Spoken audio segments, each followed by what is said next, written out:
Gold, trusted gold buyers. మీరు తాకట్టు పెట్టిన బంగారాన్ని విడిపించి ఈ రోజు ఉన్న మార్కెట్ ధరకు కొనబడను.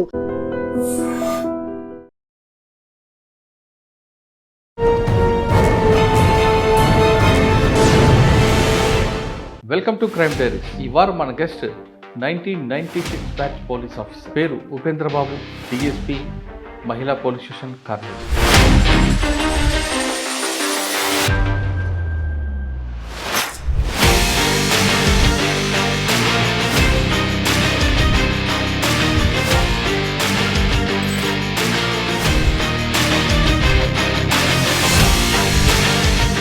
స్వతహాగా కష్టపడి పైకి వచ్చాను. Without coaching, without recommendation, without మోయితో నేను పాలగడ్డ అనగానే బాంబుల గడ్డ. ఆ బాంబుల గడ్డలో మీరు ఎప్పుడైనా బాంబుల సౌండ్ విన్నారా? ఓన్లీ బాంబుల సౌండ్ విన్నాను. బాంబులు కూడా దాదాపు 130 అబౌట్ సీజ్ చేసినాను. దీపావళి నాడు కాదు, రెగ్యులర్గా రోజు వినపడుతుంటాయి బాంబులు. ఎందుకంటే అక్కడ ఫ్యాక్షన్ అనేది పుడుతుంది. నేనే నాయకుడు ఉండాలని చెప్పి ఆ నాయకుడు ఏదో సొంత అన్నదమ్ములు కూడా పుడుతుంది. ఏముండండి సీడీలో మీకు గుర్తున్న కేసులున్నాయి? ఢిల్లీ పోయి నేను ఒక వేరే నైజీరియా దేశంతో పట్టుకొచ్చాను. కానీ పెళ్ళి 30 సంవత్సరాలు కొంతమంది. అవును, 30 ఏళ్ళు మనవాళ్ళు మనవరాలు ఉన్నాయి కూడా వచ్చినాయి. అంటే 96 2026 పబ్లిక్లో ఆ గ్యాప్ పెరిగింది అనుకోవచ్చా, తగ్గింది అనుకోవచ్చా? దానికి కారణం పోలీసుల యాటిట్యూడా, పబ్లిక్లో ఆ జనరేషన్ మార్పు అనుకోవచ్చు? పోలీస్ యాటిట్యూడ్ అట్లే ఉంది, జనరేషన్ గ్యాప్ ఎక్కువ ఉంది.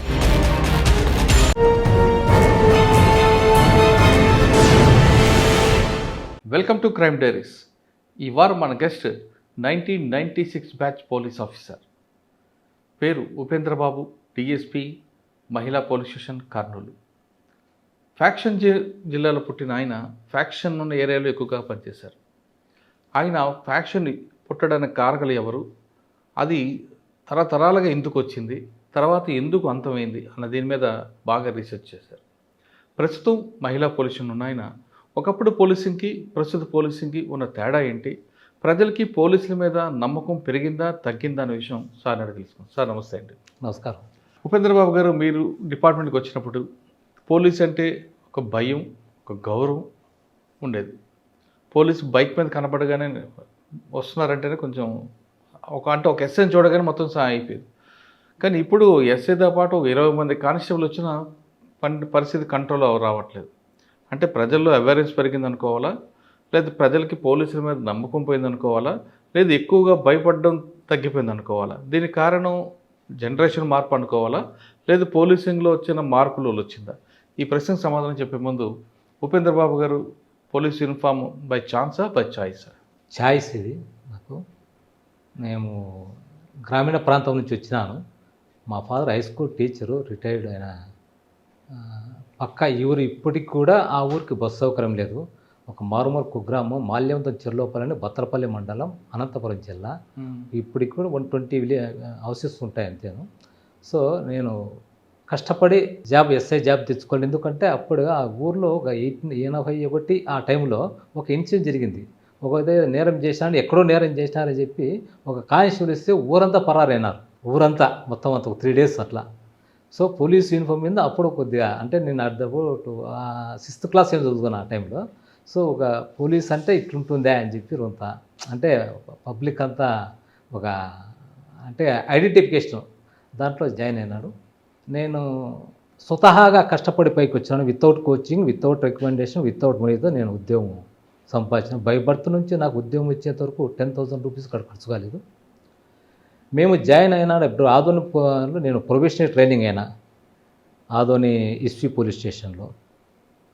తర్వాత నేను Allagadda rural police station first posting ఇచ్చినారు. అప్పటికి నేను ఉన్నప్పటికీ ఫ్యాక్షన్ నడుస్తూ ఉంది.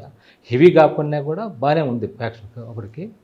అప్పటి పబ్లిక్లో నీతి భావం ఉంది, భయం ఉంది, పాపభీతి కూడా ఉండేది, కొద్దిగా గౌరవం కూడా ఉండేది పోలీస్ అంటే. ఇప్పటికీ చాలా అవేర్నెస్ ఎక్కువ వచ్చేసింది. ప్రతి ఒక్కరు కూడా హక్కులు, మాకు హక్కులు అని అడుగుతాడు, బాధ్యత అనేది లేదు. అప్పుడు బాధ్యత కూడా ఉండేది, హక్కులు అనేది అడిగేవాళ్ళు తక్కువ అప్పటి పరిస్థితులు బట్టి. పోలీస్ అంటే భయం ఉండేది. ఇప్పుడు కాలానుగుణంగా, చట్టాలకు అనుగుణంగా అనేకమైన మార్పులు వచ్చినాయి. పోలీస్ అంటే ఏం చేసుకుంటారులే అనేది ఇప్పుడు ప్రస్తుతానికి ఉందన్నమాట. సరే చట్టం ఉంది, మాకు లాయర్లు ఉన్నారు, చూసుకుంటాం, కోర్టులో చూసుకుంటామని చెప్పి.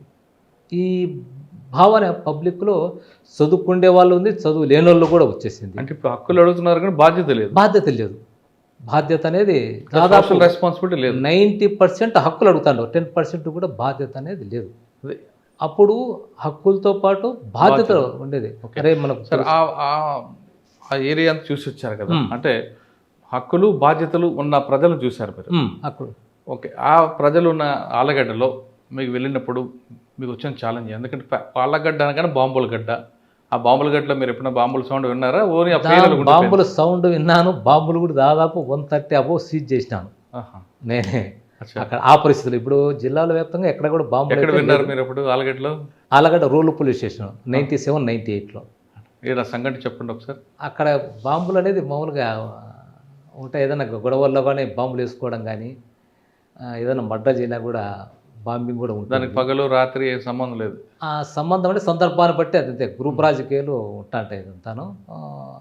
అప్పుడు చదువు తక్కువ ప్లస్ రాజకీయాలను బట్టి పోకోకుంటే మళ్ళీ మమ్మల్ని ఏమైనా ఇచ్చేస్తారని చెప్పి ఆ టైంలో పబ్లిక్ వాళ్ళ అది రాజకీయాలు మెయింటైన్ చేసేవాళ్ళు అట్లా. ఓకే, అంటే మీరు విన్నానంటున్నారు కాబట్టి ఒక సంఘటన చెప్పండి, వినే సంఘటన, చూసిన సంఘటన. చూసిన సంఘటన నేను ఆలగడ రూరల్ పోలీస్ స్టేషన్లో ఉన్నాను. మధ్యాహ్నం వాడు వచ్చినాడు. ఆయనకి థ్రెట్ ఉందని తెలుసు. నువ్వు జాగ్రత్తగా ఉండు నాయనా, నీ మీద థ్రెట్ ఉందని చెప్పిన. జస్ట్ విత్ ఇన్ 10 minutesలోనే వాడిని బాంబు వేసి అటాక్ చేసి ఇంటికాడ చంపేసినారు. అయ్యో, అట్లా జరుగుతాడు. చూసినాం అది. జస్ట్ మాట్లాడిపోయినాడు, హెచ్చరించినాము నువ్వు చాలా జాగ్రత్తగా ఉండాలని చెప్పి. 10 minutes కదా సార్ మీతో మాట్లాడిపోయినా చంపేసినాడు సార్ అని చెప్పి పక్కన. మళ్ళీ పోయి చూస్తే మొత్తం అయ్యో ఎట్లా. అంటే పోలీస్ స్టేషన్ దగ్గర కూడా బాంబులు వేసుకున్నారా?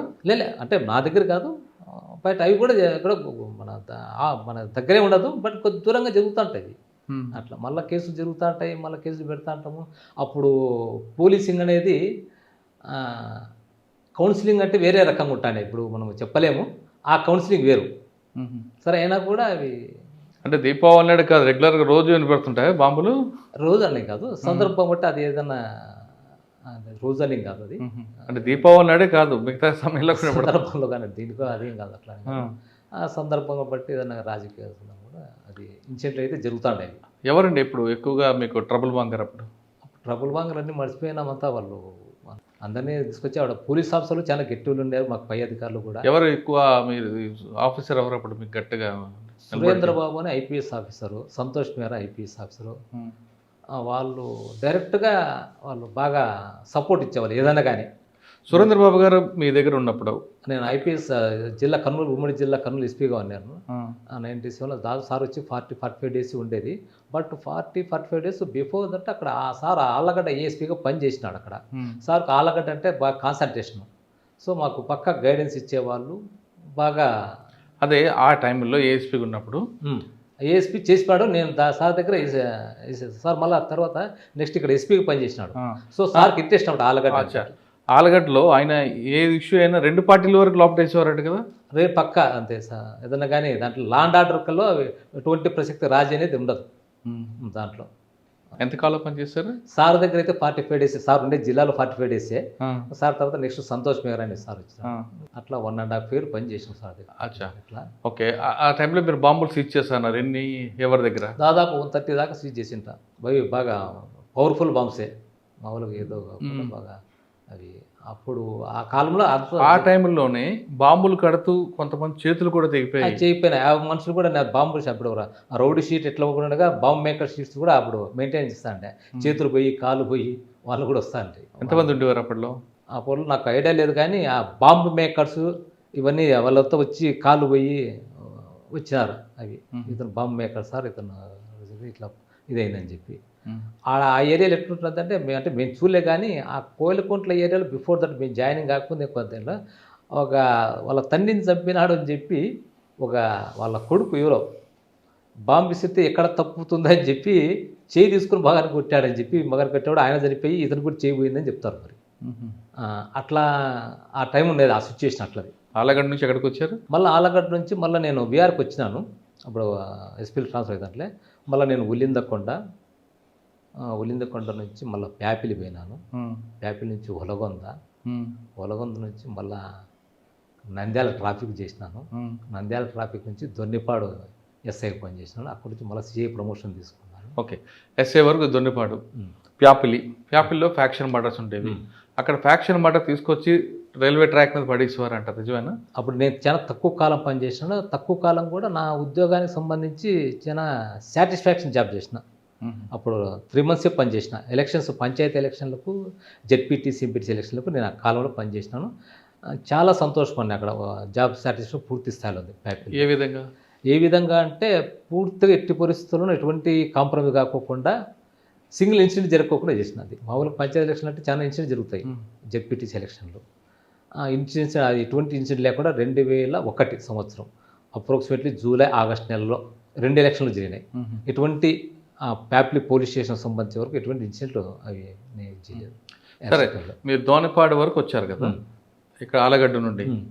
ఆ ఎస్ఐ పీరియడ్లో మీకు బాగా గుర్తుండిపోయిన పోలీస్ స్టేషన్, మీకు బిగ్ బెంచ్ మార్క్ ఉన్న కేస్ స్టడీస్ ఉన్నాయా? కేస్ స్టడీస్ అంటే నేను క్రైమ్ వర్క్ ఏమి నేను పెద్ద చేయలేదు, కానీ ఇవే ఈ లా అండ్ ఆర్డర్ సంబంధించి దొన్నిపాడు కూడా ఎలక్షన్స్, పంచాయతీ ఎలక్షన్, అవన్నీ ఫ్యాక్షన్ వెళ్ళి చేసే. పంచాయతీ ఎలక్షన్, జెడ్పీటీసీలు బాగా చేసినాం. కూడా ఎటువంటి ఇన్సిడెంట్ జరగకుండా ఎవరిని కూడా బౌండోర్ కేసులు కూడా పెట్టలేదు. 2006లో అది జూలై, ఆగస్ట్ నెలలో అది కూడా బౌండర్ కేసులు తీసుకొచ్చి ముందుగానే ప్రివెంటివ్ డిటెన్షన్ కూడా ఎవరిని చేయలేదు. పీస్ఫుల్గా నడిపించాను. క్రైమ్ కేసులు ఉన్నాయా? క్రైమ్ కేసులు నేను పెద్దగా చేయలేదు. క్రైమ్ కేసులు ఏం పెద్దగా కానీ అదంతా ప్రాపర్టీ కేసులు కానీ ఈ క్రైమ్. మీరు చాలా కాలం పనిచేస్తారు కాబట్టి ఎందుకంటే అక్కడ ఫ్యాక్షన్ అనేది పుట్టింది అప్పట్లో. ఫ్యాక్షన్ అంటే ఇప్పుడు నేను దొన్నిపాడు దాంట్లో డబ్ల్యూ కొత్తపల్లి అని చెప్పి బొమ్మనాగిరెడ్డి అని ఎక్స్ఎంపీ వాళ్ళ సొంత ఊరు, అది అంతేను. విలేజ్ సుప్రీంకి సంబంధించి అక్కడ ఉండేది. అది రంగ అదే తర్వాత ఏదైనా ప్రాపర్టీస్ డిస్ప్యూట్స్ వచ్చేసి మొత్తం అంతా ఒకరికి సపోర్ట్ ఇచ్చుకొని నేను ఉండాలి అని చెప్పి, ఆ విధంగా నేనే నాయకుడు ఉండాలా అని చెప్పి, ఆ నాయకుడు అనేది సొంత అన్నదమ్ములు కూడా పుడుతుంది అక్కడ. మరి దాయాదులు సొంత అన్నదమ్ములు కూడా అవి రైజ్ అయిపోయి ఎడ్యుకేషన్ లేక ఏదో రకంగా సపోర్ట్ తీసుకోవాలని చెప్పి ఒక వర్గాన్ని పెంచి పోషించుకుంటా అట్లా ఉండేది. దొన్నిపాడు కూడా హెవీ ఫ్యాక్షన్ విలేజ్ ఒకప్పుడు, నేను రాకముందు తింటాను అట్లా అదనమాట. అది దాన్ని నిరక్షరాస్యత ఎక్కువ ఉండేది. అక్కడే చదువుకొని, అక్కడే ఏదో వ్యవసాయము, అక్కడే పంటలు అదే చేసుకొని ఏదో తినేవాళ్ళు. ఇప్పుడంతా వాళ్ళ ఊర్లలో అంతా బయటకు వచ్చేసారు, సిటీలోకి. అది లైవ్లీవుడ్ కోసమో చదువు కోసమో అంతా వచ్చేసినారు. పరిస్థితులకు ఆ విధంగా ఉండేది అంతే. అట్లా. ఓకే, ప్రమోషన్ వచ్చాక ప్రమోషన్ వచ్చాక 3 ఏళ్ళు అక్కడ అనంతపూర్ పీటీసీకి వెళ్ళిపోయినాను. ప్రాపర్ అనంతపూర్లోనే. మళ్ళీ కర్నూలు 1 టౌన్కి వచ్చినాను. అక్కడి నుంచి మళ్ళా కర్నూలు 1 టౌన్లో ఏముందండి? 1.5 year అంత. అది కానీ అక్కడ బాగా స్లమ్ ఏరియా, మంచి కమ్యూనిటీ సెన్సిటివ్ ఏరియా. బుధవారపేట అవన్నీ ఉన్నాయి కదా. బుధవారపేట కాదు, ఓల్డ్ టౌన్ మొత్తం అంతా అది కమ్యూనిటీ సెన్సిటివ్ అంతా. అదంతా బుధవారపేట వచ్చేది 3 టౌన్కి వస్తుంది. ఇంకా అంతా పాత ఏరియా అంతా 1 టౌన్ ఏరియా, సెన్సిటివ్ ఏరియా బాగా. ఇప్పుడు ఒక అబ్జర్వేషన్ ఎక్కువ ఉండాలి మొత్తం అంతా. దాంట్లో ఎక్కడ ఏం జరుగుతుందని వాచ్ పెట్టాలి పోలీసు. తర్వాత ఒక 7 years ఇక్కడ సిఐడిలో పనిచేసిన, కర్నూలు సిఐడిని. తర్వాత ఒక 4 years నేను క్రైమ్ బ్రాంచ్లో చేసిన. ఇక్కడే కర్నూలు ఎక్కువ. కర్నూలే భార్య కూడా ఆమె ఎంప్లాయీ. సో దాన్ని అందరితో చాయిస్ అట్లా చేసిన. ఏముండండి సిఐడిలో మీకు గుర్తున్న కేసులు ఉన్నాయి క్రైమ్ బ్రాంచ్లో? కానీ క్రైమ్ బ్రాంచ్లో కాదు, నా ఒకసారి అంటే నేను సిసిఎస్లో ఉన్నప్పుడు నన్ను కూడా జాయిన్ కమ్మంటే కొన్ని అనివార్య కాలం నేను పోలేకపోయినా. బట్ వేరే ఒక సిఐ మంచి ఢిల్లీ పోయి నేను ఒక వేరే నైజీరియా దేశంలో పట్టుకొచ్చినాడు. డేరుగా పోయి నేట్లుగానే. అది ఇండియాలో ఫస్ట్ టైం దాని కన్విక్షన్ కూడా వచ్చింది. ఏ కేసు? ఫ్రాడ్ కేసు సంబంధించి, ఆన్లైన్ ఫ్రాడ్ సంబంధించి. ఎవరు ఎస్పీ? ఎవరు అప్పుడు? ఎస్పీ వచ్చి మన సుధీర్ కుమార్ సార్ ఉన్నాడు. ఓకే. అప్పుడు ఆయన శేషయ్య అని కర్నూలు 3 టౌన్లో ఉన్నాడు ఆయన. దాన్ని పట్టుకొచ్చి నేను కూడా ఉంటాము, బట్ మేము దాంట్లో ఇన్వాల్వ్ అయ్యింది. బట్ అట్లా మాకు జాబ్ సాటిస్ఫాక్షన్లో ఎస్ఐగా ఉన్నప్పుడు నాకు దొర్నిపాడు, తర్వాత ప్యాపిలి ఎలక్షన్స్ చేసిన. నంద్యాల ట్రాఫిక్లో బాగా రెగ్యులేట్ చేసిన. 4 years కంటిన్యూ చేసిన నంద్యాల ట్రాఫిక్లో. ట్రాఫిక్ బాగా రెగ్యులేట్ చేసినాను మొత్తం అంతా. అక్కడ అస్తవ్యస్తంగా ఉండేది. 4 ఏళ్ళు కంటిన్యూ చేయడం వల్ల కొంత దాన్ని స్ట్రీమ్లైన్ తీసుకొచ్చాను నేను. నంద్యాల ప్రజలకి ట్రాఫిక్ సెన్స్ ఉందా అంటారా? సెన్స్ అంటే రూట్స్ చాలా నేరోగా ఉంటాయి. ఇప్పుడు పబ్లిక్ ఉందా? పబ్లిక్ అంటే మనం పోయినాక వాళ్ళకి అవేర్నెస్ క్యాంపులు ఎన్నో పెట్టేసినాం. ఆటో డ్రైవర్లకైతేమి, బస్సు డ్రైవర్లకైతేమి మనమంతా వాళ్ళకు క్లాసెస్ తీసుకున్నాం. మహానంది టెంపుల్ దగ్గర తీసుకుపోయి దాదాపు ఒక 3 days మొత్తం ఒక 1500 మంది అక్కడ భోజనాలను ఏర్పాటు చేసి వాళ్ళ క్లాసులు తీసుకొని లైసెన్స్ లేకపోతే లైసెన్స్లు కూడా వాళ్ళందరినీ జిల్లా అధికారులతో మాట్లాడి అప్పుడు ఏర్పాటు చేసినాం నేను పనిచేసే కాలంలో. సార్ సాధారణంగా మోటార్ వెహికల్ యాక్ట్ రాష్ట్రంగా దేశం అంతా ఒకటే ఉంటుంది కదా, కానీ నంద్యాల ఒకలాగా, కర్నూలు ఒకలాగా, ఆదోని ఒకలాగా ఎందుకుంటాయండి? ఎగ్జాంపుల్, కర్నూలు టౌన్లో కొండా బురుజు దగ్గర హెల్మెట్ పెట్టుకోకపోతే లైసెన్స్ చలాన్ రాస్తారు. ఇదే హెల్మెట్ లేకుండా నంద్యాల తిరగచ్చు, ఆదోని తిరగచ్చు. ఎందుకు ఆ డిఫరెన్స్ ఏంటండి? కొంత ఇప్పుడు హెల్మెట్ అనేది మన సేఫ్ సైడ్ ఉండేది, అది కొన్ని సిటీల్లో కంపల్సరీ. అది ఇంకా హెల్మెట్ లేకుండా బయటకు పోకూడదు. ఇంకా కొన్ని సిటీల్లో అవి ఇంకా అది పోలీసు కొన్ని చర్యలు తీసుకోవాలా, వాళ్ళకి అవేర్నెస్ క్యాంప్ తీసుకొని వచ్చి మన సేఫ్ సైడ్. ఎందుకంటే మన మీద ఆధారపడి హెల్మెట్ అనేది సిటీ అయినా రోడ్ అయినా పడితే తలకి అదే రోడ్డు తెలియదు. అదే అవేర్నెస్ తీసుకున్న వాళ్ళు పబ్లిక్లో కానీ కాలేజీల్లో కానీ అదే అంటున్నా నేను. మొత్తం అంతా ఇప్పుడు కర్నూలు టౌన్ వచ్చేసరికి ఎంబీ యాక్ట్ హెల్మెట్ పెట్టాలి మస్ట్ గా చాలా స్ట్రిక్ట్గా ఇంప్లిమెంట్ చేస్తారు సిటీలో.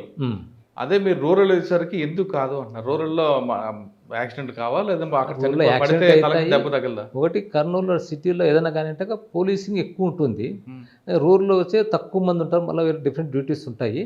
ఊరిని అడిగిందంటే జస్ట్ ఇక్కడే సార్, జస్ట్ 1 కిలోమీటర్ అర్ధ కిలోమీటర్ సార్ పోతున్నాం సార్, జస్ట్ దానికి పెట్టుకోలేదని చెప్పి ఇది చేస్తాంట. అవి కొన్ని ఛాన్సెస్ ఉన్నాయి. బట్ ఏదేమైనా కూడా హెల్మెట్ ఇది హెల్మెట్, కొంత దూరం అయినా కూడా హెల్మెట్ పెట్టుకోదంటే ప్రాణం. ఇప్పుడు కర్నూలు సిటీలో పోలీస్ ఫోర్స్ ఉంది కాబట్టి ఇంప్లిమెంట్ చేస్తున్నారు. కానీ కర్నూలు హైవే ఎక్కిన తర్వాత మీరు దోన్ రూట్లో కానీ లేదంటే ఎటు వెళ్ళిన హైవే మీద రాంగ్ రూట్లో వస్తుంటారు. రాంగ్ రూట్లో వస్తే ప్రమాదం జరిగేది ఎవరికి ఉంటుంది? వానికి ఉంటుంది, ఆపోజిట్ పరికి ఉంటుంది, ఇద్దరికి ఉంటుంది. మరి అక్కడ ఎందుకు ట్రాఫిక్ ఇంప్లిమెంట్ కాదు రూల్?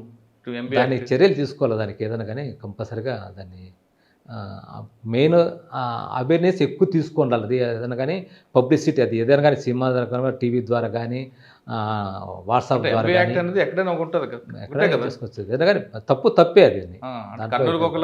అట్లా ఏముండదు, తప్పే అది. అని మనం అవేర్నెస్ వాళ్ళ జనరల్గా మాట్లాడతాం. కర్నూలు ఒకటని కాదు, వేరే స్టేట్స్ ఎక్కడ తీసుకున్నా హెడ్ క్వార్టర్లో ఒకలాగా ఉంటుంది, రూరల్గా ఒకలాగా ఉంటుంది, అర్బన్ ఏరియా ఒకలాగా కనిపిస్తుంటుంది. అదే చెప్పాను, ఫోర్స్ ఎక్కువగా మొబిలైజ్గా ఉంటుంది ఇక్కడ. కానీ కొంత ఛాన్సెస్ ఏదైనా కానీ పోలీసులు పట్టుకుంటారు అనేది ఒక ఇది ఉంది. తర్వాత కెమెరాస్ ఉంటాయి అన్నీ చేస్తారని చెప్పి రూరల్ ఏరియాస్ కొద్దిగా. కానీ మీరు అలాగంటున్నారు. మరి కొంతమంది ఏమంటారంటే మా ఊర్లో మాకు పట్టుకోలేదు పోలీసు, మేము అక్కడికి వెళ్తే ఎందుకు పట్టుకుంటారు, మా ఊర్లో కూడా చేయాలి కదా అంటారు. అది కరెక్టే. దాంట్లో మీరు చెప్పిన దానికి ఏకీపిస్తాను. ఇంకా అవేర్నెస్ తీసుకొని రావాలి, పోలీసులో రావాల్సిందే ఖచ్చితంగా అని చెప్పి పబ్లిక్ కూడా తీసుకొని రావాల్సింది. దానికి చర్యలు తీసుకోవచ్చలేదు. అట్లా నంద్యాల తర్వాత ఎక్కడికి వచ్చారండి? నంద్యాలలో ఇక్కడ అదే నంద్యాల నుంచి దొన్నిపాడు వెళ్ళిపోయినాను. దొన్నిపాడు నుంచి మళ్ళీ ప్రమోషన్ వచ్చి మళ్ళీ వచ్చిన తర్వాత డిఎస్పీగా మళ్ళీ అనకాపల్లి పోయినాను. ఎక్కడ? Anakapalli DSP promotion. అంటే సిఏలో మీకు మంచి గుర్తుండిపోయి ఎక్కడ ఉన్నాయి? సిఏ కాదు, డిఎస్పీగా అయితే నాకు 2 ఇన్సిడెంట్లు బాగా గుర్తున్నాయి. అనకాపల్లిలో మాడుగుల నియోజకవర్గం పూర్తి స్థాయి ఇన్ఛార్జి నేను ఎలక్షన్ సంబంధించి. Deputy CM Budi Mutyala Naidu versus Bandaru Satyanarayana అని చెప్పి ఇద్దరు చేసినారు.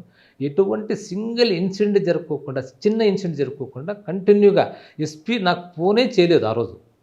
నేను నా policy matter SP sir Murali Krishna అనే ఎస్పీ సార్ ఫోన్ చేయకూడదని నేను కోరుకుండా, సారే ఫోనే చేయలేదు, నేనే ఫోన్ చేస్తాను. అంటే గంట nothing problem sir, nothing problem. Up to next day 5 o'clock వరకు కంటిన్యూ మొత్తం అన్నీ చేసినాం సార్. టోటల్గా పోలింగ్ బాక్స్ అన్ని హెడ్ క్వార్టర్ చేసినాం సార్ అని చెప్పిన. అది బాగా గుర్తుపోయింది. ఇంత సింగిల్ ఇన్సిడెంట్ కూడా మిగతా అన్ని దక్కల ఏదో చిన్నదో పెద్ద చిన్న జరిగినాయి ఆ నియోజకవర్గాన్ని మిగతా అనకాపల్లి జిల్లాలో. బట్ మాడుగులకు సంబంధించి ఎట్టి పరిస్థితులను అది చూసుకున్నాం. అది తర్వాత ఎమ్మెనూరు ఎస్డిపిఓ పనిచేసినాను నేను. అనకాపల్లి ఎస్డిపిఓగా ఎలక్షన్ ఒకటే గుర్తుంది. అనకాపల్లి దిశ మహిళా డిఎస్పీగా ఉండ. మహిళ అంటే నా 4 days 5 days ఇన్ఛార్జ్ ఇచ్చాను నాకు ఆ మాడుగుల నియోజకవర్గం సంబంధించి ఒక డిఎస్పీ. ఆ 5 days అక్కడే క్యాంప్ వేసుకొని కంటిన్యూగా వాసు పెట్టుకొని మొత్తం ఫోర్స్ అంతా ఎక్కడెక్కడ మహిళా డిఎస్పీ చేశారా? మహిళా డిఎస్పీ అక్కడ. తర్వాత ఎక్కడికి వచ్చారు? ఎమ్మెనూరులో కూడా నేను దాదాపు 11 ఏళ్ళు పనిచేసినాను. 11 ఎటువంటి లా అండ్ ఆర్డర్ ప్రాబ్లం లేకోకుండా జాగ్రత్తగా తీసుకున్నాం అక్కడ ఏమీ అంటే బయట నుంచి అదే పని ఫోర్స్ రాకోకుండా. కానీ ఎమ్మినగనూరులో ఒక ప్రాబ్లం ఉంటుంది, కమ్యూనల్ ప్రాబ్లం. ఆదోని ఎమ్మినగనూరు అబ్రాంటారు మీకు ఇప్పుడు ఎదురుపడలేదా? ఇప్పుడు ఎదురుపడింది కానీ చాలా స్మూత్గా దాన్ని డీల్ చేస్తాం అది కానీ చిన్న విషయాలు కూడా ముందుగానే దాన్ని హెచ్చరించి దాన్ని ఎందుకంటే వాచ్ పెట్టాలి. అదే చెప్తేనే పోలీస్ అనేది ఎప్పుడు వాచ్ అనేది చాలా ఇంపార్టెంట్. ప్రతిగా అన్ని అబ్జర్వేషన్ చాలా ఉండాలి పోలీసులు అంటే, ఎందుకంటే అది ప్రశాంతంగా మనము చేయాలంటే ఫస్ట్ అబ్జర్వేషన్ బాగుండాలి. అదే అంటే అబ్జర్వేషన్కి టిప్స్ అని చెప్పగలరా? అబ్జర్వేషన్ అంటే పబ్లిక్తో బాగా వాళ్ళతో మనము ఇన్వాల్వ్మెంట్గా ఉండాలి ఏదైనా కానీ. అంటే మనం పట్ల నిజాయితీ పనిచేస్తా అనేది ఉండాలి ఫస్ట్. అది ఎవరికైనా ఎక్కడైనా కానీ ఒక ఆఫీసరు ఒక రెస్పాండ్ అవుతాడని చెప్పి ఎవరైనా వచ్చిందంటే ఫస్ట్ కూర్చోబెట్టి మాట్లాడాలా.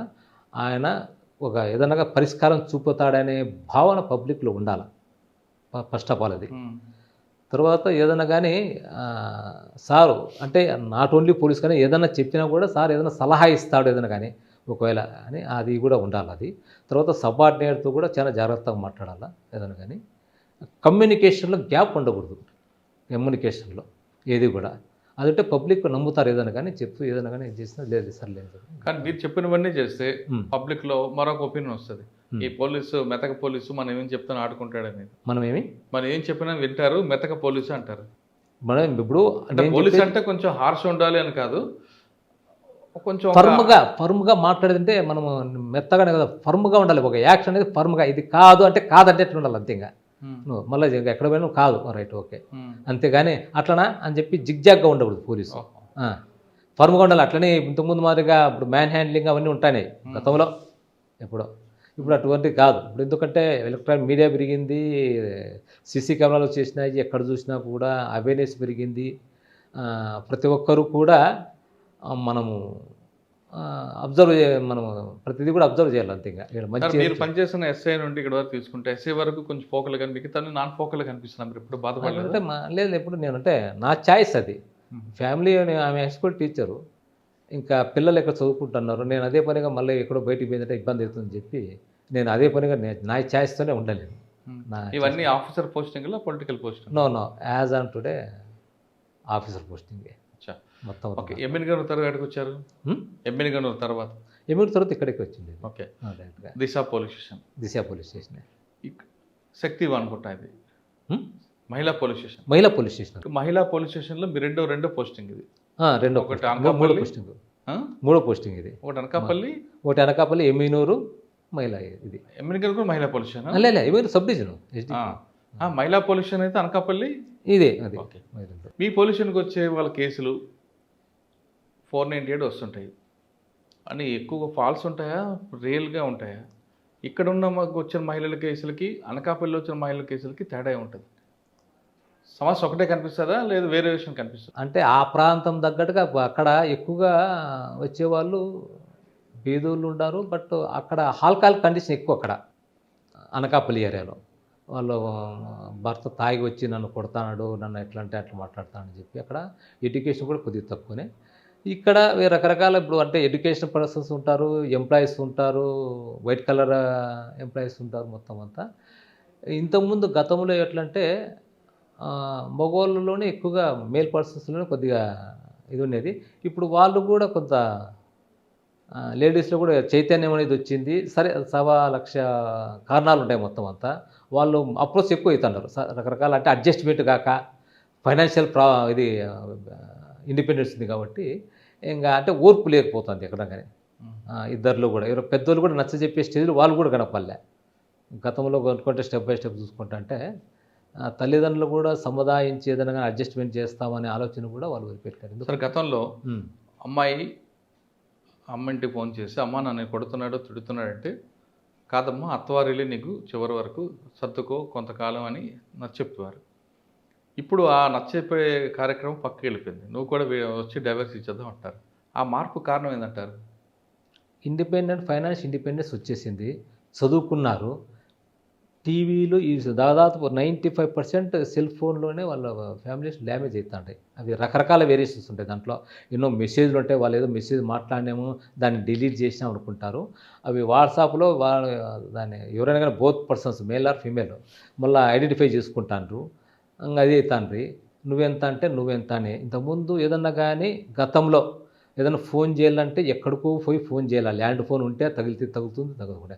ఆ వితిన్ స్పాన్ ఆఫ్ సెకండ్స్లో మనిషి మార్పు వచ్చేస్తుంది. సర్లే పిల్లలు ఉన్నారు, ఇంక ఎందుకు వచ్చినా కూడా నీళ్ళు సర్దుకుంటాం అని చెప్పి. ఇప్పుడు వెంటనే ఫోన్ అది చేస్తా అంటే ఫోన్ ఎత్తకోకుంటే నేనంటే లెక్కలేని తనుముతూ ఉందా అని చెప్పి వాళ్ళు మేల్ ఆర్ ఫీమేల్ వెంటనే ఇంకా నువ్వంటే ఇష్టంలే ఇంకా ఎట్లా అంటే ఇట్లా మాట్లాడుకోవడము నువ్వెంత నేను చేసుకున్నాను. వాళ్ళకు ఒత్తాసు కూడా తల్లిదండ్రులు కూడా అంత ఓపిక కూడా వాళ్ళకు కూడా లేదు. వాళ్ళు మరి ఏ రకంగా ఓపిక లేదో కానీ ఇప్పుడు ఆ రీజన్తో మీ దగ్గరికి వచ్చారంట కేసు వచ్చింది, మీరేం చేస్తారు? ఫస్ట్ కౌన్సిలింగ్ ఇస్తాం. పిల్లం పిచ్చి చెప్పడం వరకే బాగా చెప్తాం. ఫస్ట్లోనే చెప్పడం, ఇక్కడ కొట్టడము తిట్టడం అనేది ఉండదు. పిల్లం పిచ్చి కౌన్సిలింగ్ ఎందుకు పెళ్లి చేసుకుంటావు, ఏం కథ, పెళ్లి చేసుకుంటే కొన్ని బాధ్యతలు అనేది బాగా గుర్తుపెట్టుకోవాలా. ఇంతకుముందు సింగిల్గా ఉంటే ఏ టైంలో ఎట్లా పోయినా కూడా అడిగేవాళ్ళు లేరు, మీ అమ్మ నాయన అంతవరకు. ఇప్పుడు భార్య అవుతుంది, ఒకవేళ పిల్లలు ఉంటారు, నీ అలవాట్లన్నీ తగ్గించుకొని ఏదైనా కానీ ఇవి చేసుకోవాలా. లేదు ఊరికే కొట్టడము తిట్టడము చేసిందంటే ఆమెకి ఏమన్నా ఏంటంటే కింద పడిందంటే నువ్వు నూకడంలోనే ఏదన్నా కానీ ఆమెకైనా తగిలి దెబ్బలు సరిపోతే పిల్లలు అనాలవుతారు. లేదు ఆమె కూడా కోపం వచ్చింది నిన్నేమైనా చేసింటే ఇబ్బంది, పిల్లలు అవుతారు. ఇది జాగ్రత్తగా లేదంటే చట్ట ప్రకారం ఇది చేసుకోండి అంతే అని చెప్పి మగవారికి చెప్తారు, లేదు ఇద్దరికీ చెప్తాం, స్మూత్గా చెప్తాం ఏదైనా కానీ. ఇట్లా చెప్తారు, అమ్మాయికి ఏం చెప్తారు? లేదా ఇప్పుడు అమ్మాయిలు వస్తుంటారు, నేను సింగిల్గా ఇంటి ఉంటాను, లేదా అత్తమామతో ఉండము ఇట్లానే, లేదమ్మా ఉమ్మడి కుటుంబం ఉంటే కొంత బాగుంటుంది చెప్తాము ఏదైనా కానీ అని చెప్పి. సరే వీలైనంత వరకు మేము ఎట్టి పరిస్థితుల్లో కలపడానికే పూర్తి స్థాయిలో ప్రయత్నిస్తాం. ఫైనల్గా ఆమె నేను ఇది చేస్తే సరేనమ్మా దాని ప్రకారం చట్ట ప్రకారం పోతాం అని చెప్పి. సరే కొన్ని కేసుల్లో మొమెంది అప్పర్ హ్యాండ్ అయింది అనుకోండి, అటువంటి కేసులు వస్తుంటాయి, వస్తాంటాయి. అటువంటి ఒక ఎగ్జాంపుల్ చెప్పండి వచ్చిన కేసు. ఉమెన్ అప్పర్ హ్యాండ్ వచ్చాయి, కాకపోతే మనం సర్దుకొని మనం మగవాళ్ళకు చెప్తా ఉంటాం. నైనా పిల్లలు ఉండారు, ఇంకా ఒక 4-5 ఏళ్ళు పోయిందంటే వాళ్ళు కూడా స్టేజ్ వస్తారు. ఒకవేళ ఉమెన్ అప్పర్ హ్యాండ్ కేసులో ఖచ్చితంగా భార్య చేతుల్లో భర్త దెబ్బలు తింటాడు, బాంబరదలు కొడతారు, అత్త కొడతారు, మరి అప్పుడు మగవారికి రక్షణ ఉండదా? మగవాళ్ళకు రక్షణ అనేది ఉంటుంది. వాళ్ళు వచ్చి కొద్దిగా తక్కువనే వస్తారు, బట్ వస్తా ఉంటారు ఏదైనా కానీ. మనం సర్దుబాటు చేసి ఏదైనా అని చెప్పి మళ్ళీ జరపకుండా చూసుకోండి. లేదంటే సరే మీకు ఇష్టం లేదు ఏదైనా కానీ ఇంకా కోర్టు ద్వారా ఇది కాదండి. ఆ భర్త భార్యను కొడితే పిలిపిస్తారు, మాట్లాడతారు, కౌన్సిలింగ్ చేస్తారు, కాదంటే డైవర్స్ ఇప్పిస్తారు. డైవర్స్ ఇప్పుడు మీ చుట్టూ కోర్టు ద్వారా. కానీ అది ఇక్కడికి వచ్చాక మీకు ఫ్యాక్ట్ తెలిసింది అనుకోండి, భార్యే భర్తను కొడుతుంది అన్నప్పుడు మీరు ఆ భర్తకి మీరు సపోర్ట్ చేస్తారా, ప్రొటెక్ట్ చేస్తారా, లేదు కొట్టమ్మా అంటారా?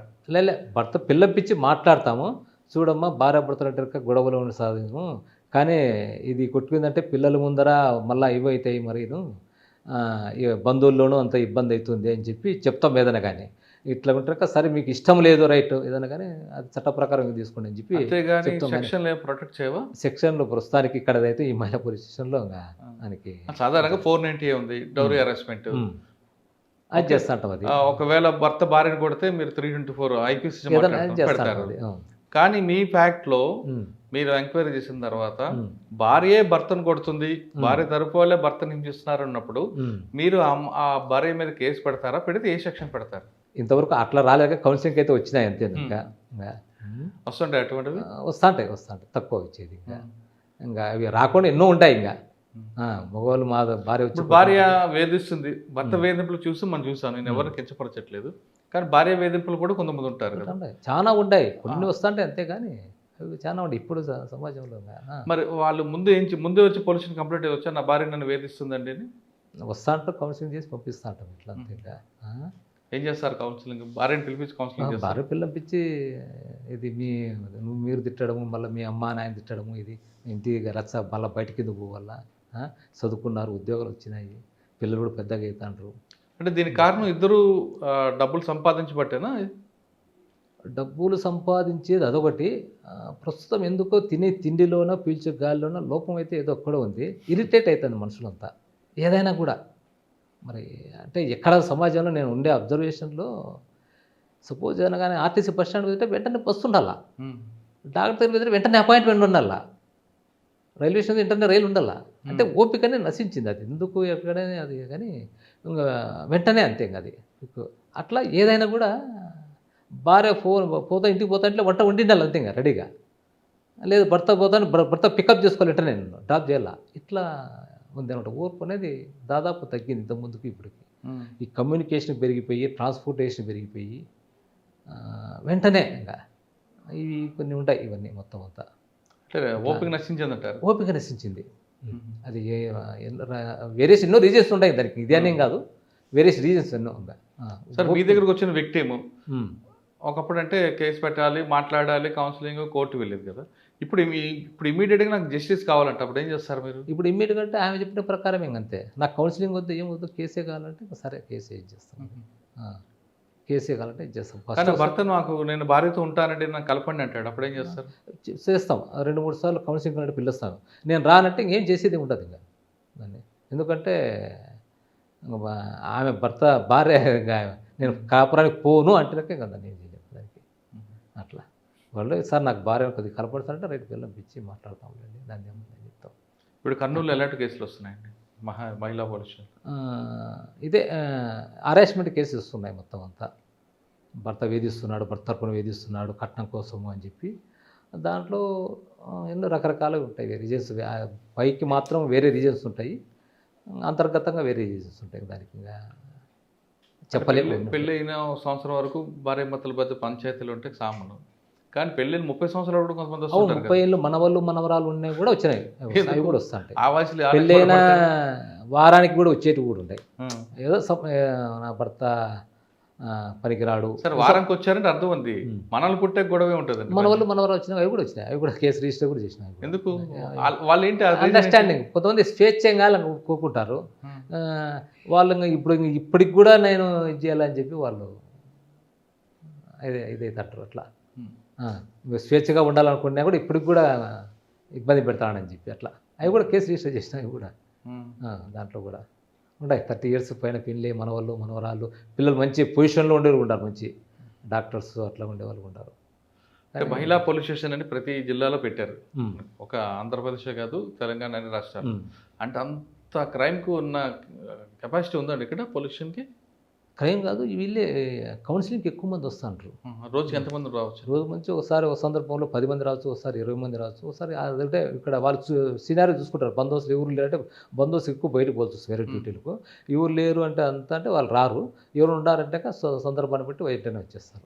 అట్లా ఇప్పుడు మీరు ముందు భార్య కంప్లైంట్ ఇస్తుంది భర్త మీద, పిలిపిస్తారు, ఆయన రానప్పుడు ఏం చేస్తారు? 2-3 సార్లు కూడా పిల్లంపిస్తాం. మళ్ళీ అట్లా వాయిదా ఏమైనా తీసుకుంటారమ్మా ఎట్లా ఏం కదా, ఇతను పిల్లంపిస్తే రాలే, అట్లనే మేము అతన్ని బలవంతంగా పిలుచుకొని రాము. మళ్ళీ ఎట్లమ్మా అంటే లేదు సార్ మళ్ళీ వాయిదా ఇవ్వండి సార్ అంటే ఓకే, ఆ టైం కూడా ఇచ్చేస్తాము, మళ్ళీ చెప్తాము. అట్లా కనుక సరేమో 3 times పిల్లంపించాను రాలేదు, రైట్ ఏం చేయమంటాం, సరే కేసు రిజిస్టర్ చేయమని చెప్తాం. చట్ట ప్రకారం కాదని మేము పోయి మళ్ళీ దాని ప్రకారం ప్రొసీజర్ ప్రకారం ఫాలో అవుతాం. అట్లా దీంట్లో 2 పొల్యూషన్లు చేశారు సబ్ డివిజన్ మహిళా పొల్యూషన్. మీకు బాగా గుర్తుండిపోయిన ఒక కేసు చెప్పండి. దీంట్లో మహిళా పొల్యూషన్ వచ్చిన కొంతమంది మంచి హై వైట్ కలర్ వాళ్ళు వచ్చినారు, సొసైటీలో మంచి నేమ్ ఫేమ్ ఉండేవాళ్ళు. ఇద్దరి మధ్య అండర్స్టాండింగ్ సరిగా లేక వాళ్ళు వచ్చిన కౌన్సిలింగ్ ఇచ్చినాం ఒక 2 times. లేదా నేను చేయను అని చెప్పి మంచి హై ప్రొఫైల్ ఉండేవాళ్ళు, పేరే అవసరం లేదు అట్లా. మళ్ళీ వాళ్ళు కోర్టుకు మళ్ళీ కోర్టుకు పెట్టేసినాం మొత్తం అంతా. అది అట్లా కూడా ఉంటాయి ఇంకా హై పొలిటికల్. ఈ కేసులో ఈ సెక్షన్ ఆ సెక్షన్ లేదు అంతే, మిడిల్ క్లాస్ ఆ క్లాస్ ఈ క్లాస్ ఏమీ లేదు అంతే. దీంట్లో ఎవరైనా వస్తా అంటారు అంతే, దీంట్లో చిన్నోడైనా వస్తారు పెద్దోడైనా వస్తారు, ఎందుకంటే కేసు అంతే ఇంకా అడ్జస్ట్మెంట్ కాక. కానీ మీకు తెలుస్తుందా అందులో కేసులో కంటెంట్ లేదు, ఇది ఫాల్స్ అని, మరి అప్పుడేం చేస్తారు?